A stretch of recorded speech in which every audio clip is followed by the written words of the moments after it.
Olá pessoal, tudo bem? Sejam muito bem-vindos ao meu canal e é um prazer receber você aqui.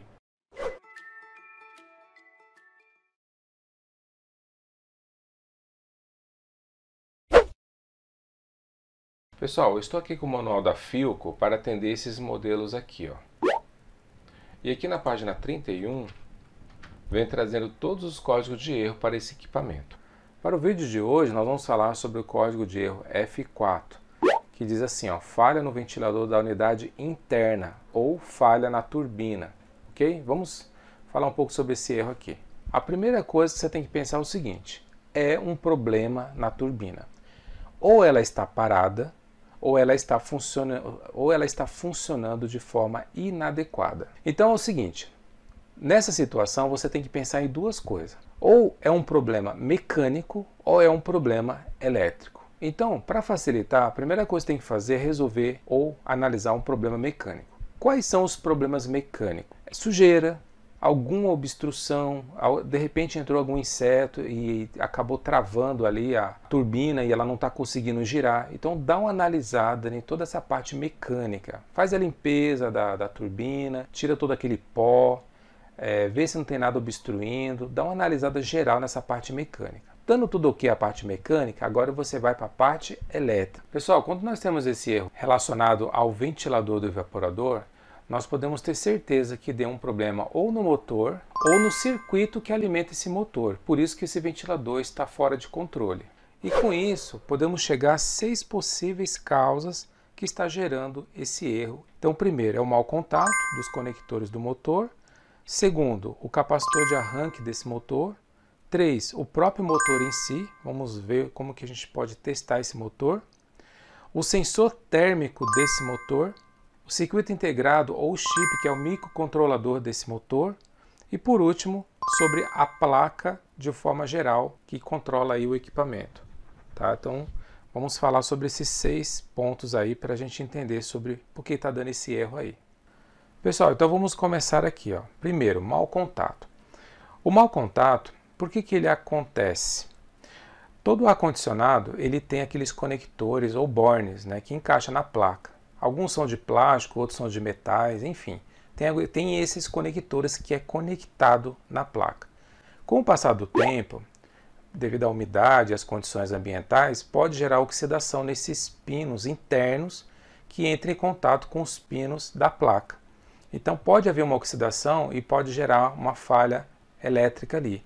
Porque às vezes são pulsos elétricos, são comandos elétricos e são baixas tensões. E pode ser que qualquer oxidação pode comprometer a passagem dessas microcorrentes que está passando por esses conectores. Então pode dar falha de comunicação, pode dar alguma falha elétrica, pode ter um problema de passagem de corrente e dar o erro. Tá? Então o ideal é conferir os conectores. Como que você faz isso? Então você tira da placa, coloca novamente, pode usar um limpa-contato para poder garantir que os contatos está tudo limpinho.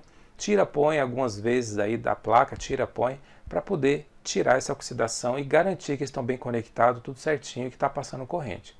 Então a primeira coisa é garantir que não tenha mau contato ou se tem algum fio solto por algum motivo. Então verifica tudo isso, toda essa parte visual e de conectores aí, para garantir que não é essa parte aí. Beleza? Depois vamos à segunda parte, capacitor. Na placa da evaporadora tem um capacitor de arranque que ajuda a startar esse motor. Tá? Então ele tem um capacitor ali na placa para ajudar. Esse capacitor, se ele der problema, o motor não vai girar corretamente ou não vai girar.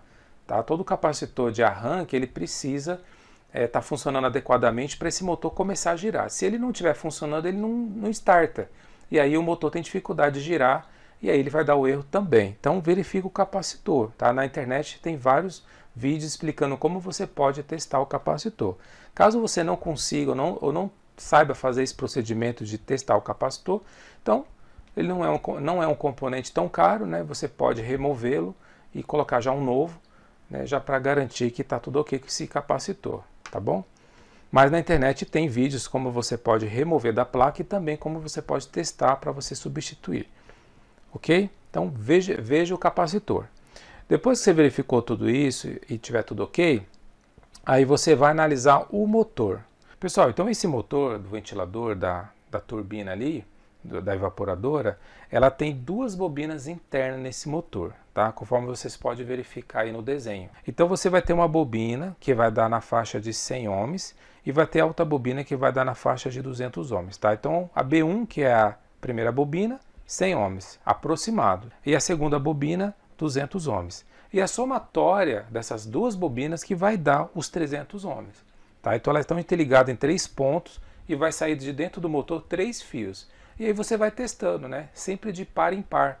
Você pega o multímetro, coloca na escala de ohms, que é a escala que mede resistividade, e você faz as medições para você ver se tem esses valores aí, tá? Mesmo assim, eu preciso lembrar que cada equipamento tem suas configurações elétricas padrão de fábrica. Então, o ideal é consultar aí as características conforme o manual elétrico do fabricante, tá? Então, isso aqui é só ilustrativo, mas tem que conferir certinho aí conforme o manual elétrico, beleza? Então você vai ter uma bobina uma resistência menor, você vai ter uma outra bobina uma resistência intermediária e você vai ter a somatória de todos que vai ter a resistência final.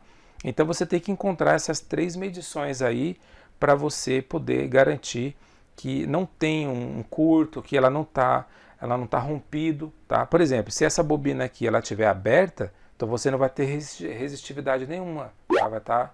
Vai estar zero, porque ela não vai encontrar nada, a corrente não vai circular, ela não vai dar nenhuma leitura. Então, indicando que existe, né, ela está rompido, tá aberta essa bobina, então o motor já era. E se der uma resistência muito fora do que está estabelecido, então significa que está tendo algum ponto de curto. Ela funciona, ela passa a corrente, mas pelo curto ela alterou a resistividade, e aí ela também fica comprometida. Ela pode até girar, mas às vezes ela gira de forma com velocidade errada, ou às vezes nem gira, ela pode ficar vibrando, então enfim, ela deu defeito. Então nesse caso aqui, se tiver um problema nessas bobinas aqui, o motor está condenado, aí tem que trocar o motor. Agora, vamos fazer de conta que está tudo ok essas bobinas, e o motor está tudo funcionando, está tudo ok. Então o que você vai testar agora? Você vai testar o sensor térmico. Esse sensor térmico, pessoal, é uma proteção para esse motor. Esse sensor térmico, pessoal, ele é um componente para proteger o motor. Então, por exemplo, se o motor começar a apresentar travamento, ele começar a esquentar, vai aumentar a temperatura desse motor. E aí esse componente ele tem a função de gerar o desligamento da corrente para esse motor não queimar. Então pode ser que esse componente deu problema. Tá? Às vezes tem uns que eles voltam, né? Tem outros não. Tem alguns componentes que ele esquenta, ele rompe para proteger o motor e aí fica estragado mesmo. Você tem que trocar esse componente, tá? Ele abre e não fecha mais. Porque tem alguns que são dilatadores, então ele aciona o circuito e desaciona, tipo um ferro elétrico. Às vezes liga e desliga conforme a dilatação térmica. Então ele fecha contato, abre o contato conforme essa dilatação térmica dentro do sensor. Tem alguns que não, tá? Uma vez aquecendo ele se rompe e aí ele não liga mais, tá? Então acabou. Aí parece que o motor queimou, mas na realidade é só o sensor térmico, o protetor térmico ali que está acoplado aqui bem aí na lateral do motor ali, ele está estragado. Aí você só troca esse componente e aí o motor é para funcionar, tá? Se ele tiver com problema, pode ser também que o motor parou e devido a isso o erro foi acionado devido a esse sensor térmico na lateral ali do motor. Agora o circuito integrado do controlador. O microcontrolador, pessoal, é o seguinte, é um circuito integrado, tá? É um chip que está ligado ali na placa e ele tem a função lógica ali de mandar os sinais para controlar as tensões ali e os sinais para poder ativar os relés, ativar o circuito de Dimer, né?